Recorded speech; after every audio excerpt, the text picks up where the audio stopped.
Hi, Jay Frederick Smith here, Continental Realty of Jacks, and we are at 2180 Mareeba Road East, which is in the Sandalwood neighborhood in Jacksonville, Florida. Sandalwood is pretty close to Atlantic Boulevard and St. John's Bluff, where those two meet. The Sandalwood area would be southeast of that, and it runs right up to both of those roads. So I just thought it would be nice for you to take a quick peek at what the neighborhood looks like here in front of this particular property. So we're going to be going in just a moment, but I wanted to start with the outside. Now it is pouring down rain. So I am going to step out here because there is one important thing that I need to show you here before we get started. But the neighborhood, I feel, was something that was worth having at least a peek at. So, you know, before we go in, let me just get the door unlocked so that I can rush inside once I show you this one thing. And then, of course, we're not ready to go into the back yet. From here, there's not a dry way around. And I'm not going to melt or anything, but, you know, I'd rather not get soaked too much. So, well, we're going to get a little wet. So we're going to go out to the street here. And what I wanted to show you actually was not the street, but I wanted to show you the roof. So it looks like on this property, we do have some damage to the roof. And I'm not sure if the sellers are going to correct that or not, but it is definitely something that's going to make it impossible to get insurance unless it's fixed. So I did want to point that out to you. This would be a cash only deal unless that roof was repaired or replaced. And the replacement really would just depend on which one would depend on the inspector. When you have an inspection, they're going to be the ones. So anyway, let's go ahead and head on in. And we'll just take a quick walk through this place. So it feels like we are on a slab, which is nice. I do appreciate that. It is not off grade. It is not sitting on wood.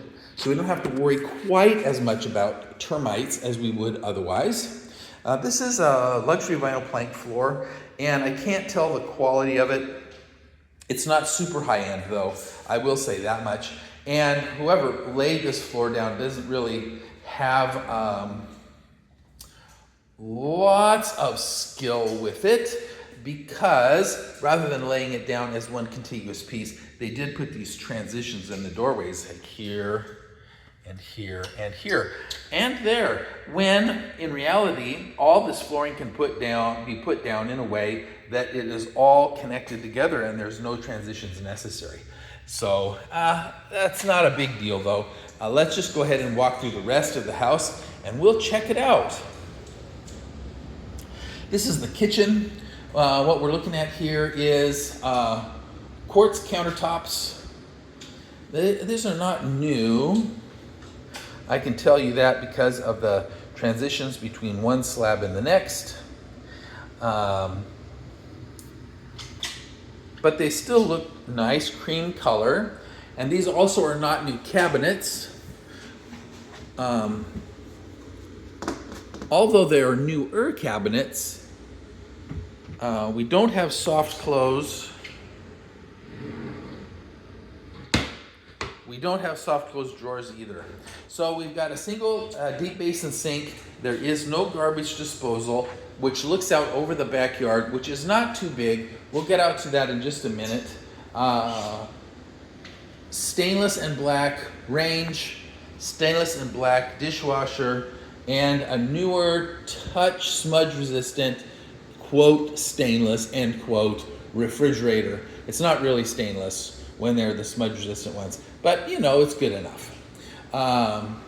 The ceiling height is the standard 8 feet, and we've got some flush mount lights in the kitchen here. These are the ones that are, for a pair, I think it's $45 for two, but these are not add-ons. These have been here for a while, and I can tell you that because the rust that is here on these lights, you know, takes some time to develop. That's not an instant thing. Okay.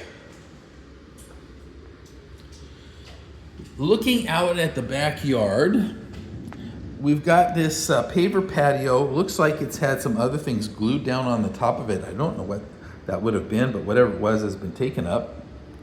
And it's not super huge, but you know, it's good enough that you could put a table and a couple of chairs. The yard is not super giant, but it's not bad sized either. Lots of palm trees back there. We've got 1, 2, 3, 4 different palm trees. I don't see any fruit-bearing trees, however. We've got this chain link fence with the green slat to one side. Then we've got wood all the rest of the way around. So fully fenced backyard, which I appreciate. Not a huge amount of grass to mow, but not bad, and lots of shade. So, you know, in some ways, this is a nice little yard. Not huge, not tiny. It's just a nice yard, and not a lot of things going on in it to kind of, you know, get in the way. So laundry space is right next to the backslider. There are no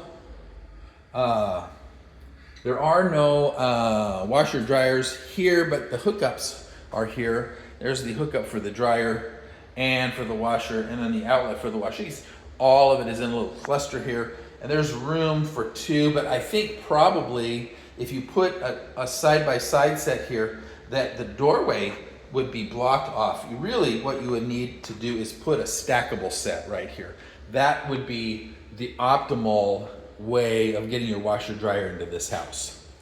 The light for the restroom is outside the restroom, as you can see here, in the what would be in the laundry area. There is no light switch on the inside here. Vanity is older, single basin. The flooring is just the same flooring out. This obviously has all been done for a while because nothing has been picked up. The toilet has been down for a while. It does not have any caulk around the bottom. Around that bottom edge, it should be caulked to help seal that, protect it from water coming in. There is no vanity light, but there is a little mirror over there. Just a little mirror, but no vanity light. And then that little flush mount light to, you know, help you to see. So that's that switch. What's this one? All right, I have no idea what this switch does. It doesn't seem to turn anything on or off. Maybe it does something outside. Hard to say for sure. But, oh, does that work the garage light? Nope, doesn't work the garage light. Now, this is the garage, and as you can see, the garage has also some vinyl plank flooring down on it. It's not just the cement. They have finished the walls and painted them. They didn't do a beautiful job. The trim is not good. They a lot of overpaint on the trim along the baseboards, and it's dirty. You know, there's paint on the floors. But there is some kind of a floor coating here, which is interesting. Actually, this might be sheet vinyl. Yeah. And the reason why I said, well, maybe not. Okay, hard to tell. I see a transition here. Nope, I think this is sheet vinyl. I really do. There's a transition between this side and this side, and I think that's just a glue line. It goes all the way across. I'm pretty sure that that's the case, especially with what I see here at the garage door where it bubbles up. If you look right along the bottom of the garage door, you can see that it's got a raised up like a wave, which is a common thing that happens when the glue edge gets wet.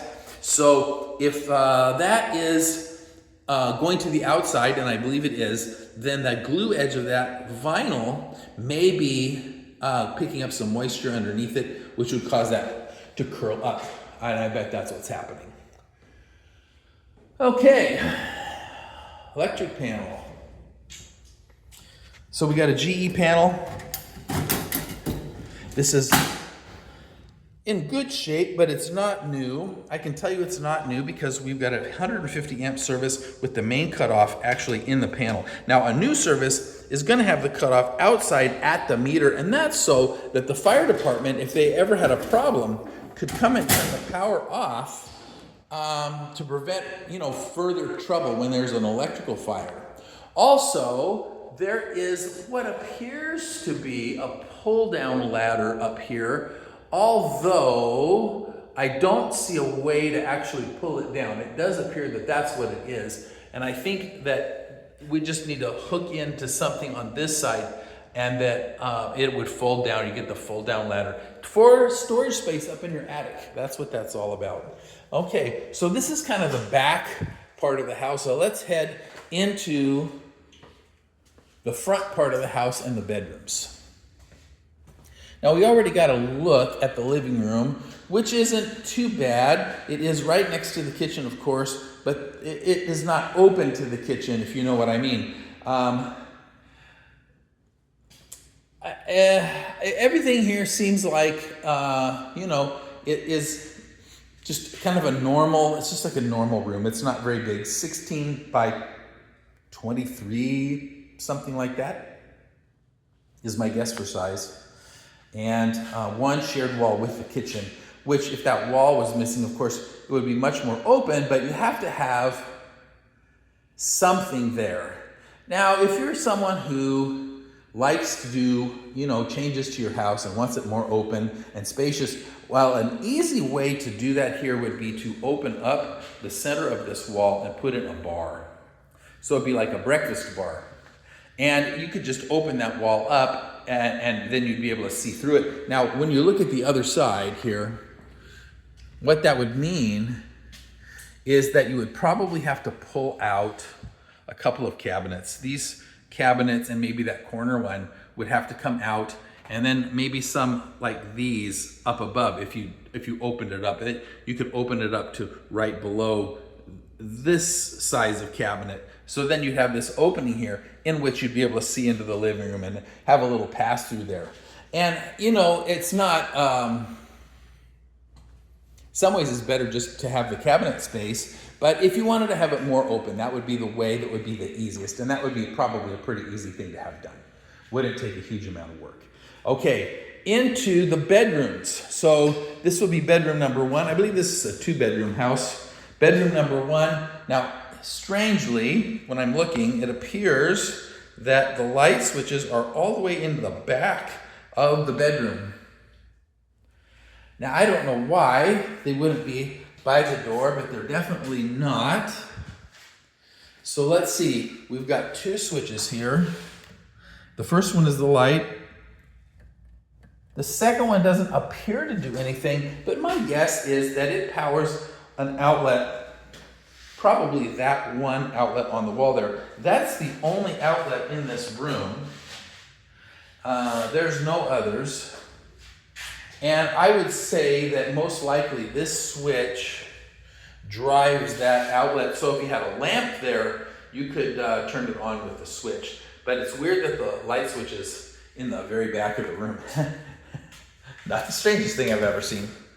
The closet is pretty small, maybe 4 feet across by 34 inches deep, which is nice and deep, with a bar and a shelf in the appropriate places up here. Okay. So that's bedroom number one. I don't know if the other bedroom is big or not, but we're gonna find out. Let's go have a look at bedroom number two. Along the way, we're gonna stop here and take a look in the furnace chamber. You can tell that's what it is because of the louvered doors. The furnace looks new. Oh, and the water heater's in here as well. So we've got the water heater and the furnace in the same little closet. Now, this is a big mess. I mean, really, a lot of this just needs to be hauled out, pulled out, and redone. This orange wire that runs down to the water heater is supposed to be sealed up in what's called conduit, which is a metal tube. And without it being in conduit, that is kind of an issue. This water heater, being where it is very hard to get to. I mean, how are you going to change that guy out if you needed to? It's almost impossible. Look at the way the plumbing is all around it. I mean, they put the water heater in and then they built all the plumbing around it like that. It's crazy. So, and why Why did they build it like that? All right, so this here is an overflow drain. It's, you know, your furnace gives off moisture all the time. So there's always moisture coming out of it. And what's supposed to happen is that water would run out of this and then down out through some drain. But instead of just going down and then across and then down and out, it goes over this way first. Well, no obvious reason whatsoever. This little elbow should have been aimed down instead and then connected here instead of having that weird loop. And then why run all the way over here and down? It should just come off right off of that one. There should be a T right there. Actually, right there, there should be a T, a line that runs up to a T. This one would go over that way. This one would go up to here. That's what there should be. But this is all pretty wonky and built in a strange fashion, and I just don't understand that, but it's what it is. Okay, so I don't know.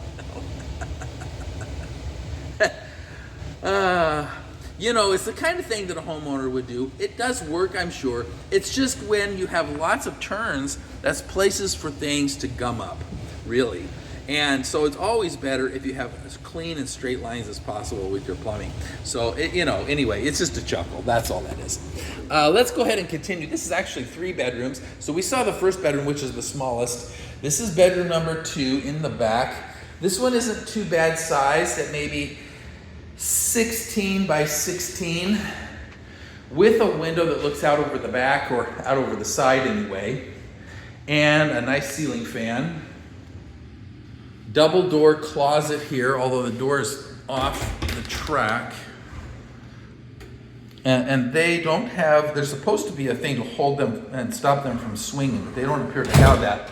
Yeah, and it's not connected properly, and the track is broken. Looks like right here the track is bent.